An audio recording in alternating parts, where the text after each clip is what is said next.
Hey guys, it's Dr. Mike. I want to talk today about water intake and weight loss, but it's not just about how much water you drink.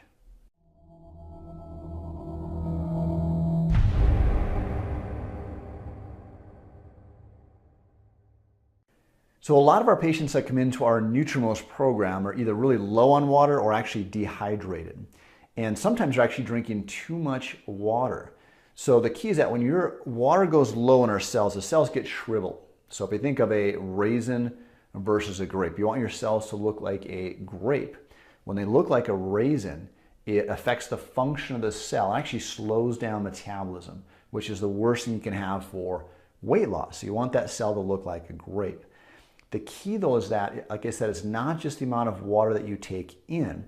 The minerals are what draws the water into the cell.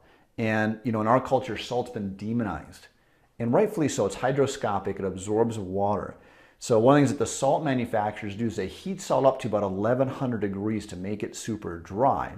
But the problem is anytime you heat something up that dramatically, it changes the substance, but in this case, it also destroys the trace minerals. Now, the minerals, again, are what's going to draw that water into the cell. So one of the things that we use in our office and with our patients is something called pink salt.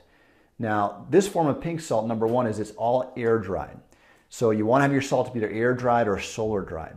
It's a combination, this particular salt's a combination of Mediterranean sea salt and Hawaiian sea salt. Now, the Hawaiian sea salt, because the volcanic ash adds over 92 different trace minerals, 80 of those are absolutely essential for fat burning. So you need to get that adjusted. One of the things we do also in our office is we do body comp analysis to make sure that the water is appropriate and it's getting into the cell. So a lot of times our patients are actually having to back off their water initially because if you're drinking too much water, it would actually flush the minerals out of your body. So you want to get that adjusted properly.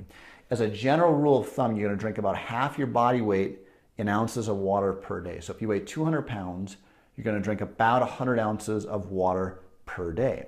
Now, the best way I know to do that is divide your water up into the day. So let's say you need to do 100 ounces. Start with 50 ounces. Get a couple of containers so you have 50 ounces of water. Fill those up in the morning. And at noon, if you've drank all that water, you know that you're on track. If you haven't, that you know that you're behind. So it's a good kind of reminder in your brain, but you want to have that water in front of you and then you want to drink it throughout the day versus just trying to chug it at certain times.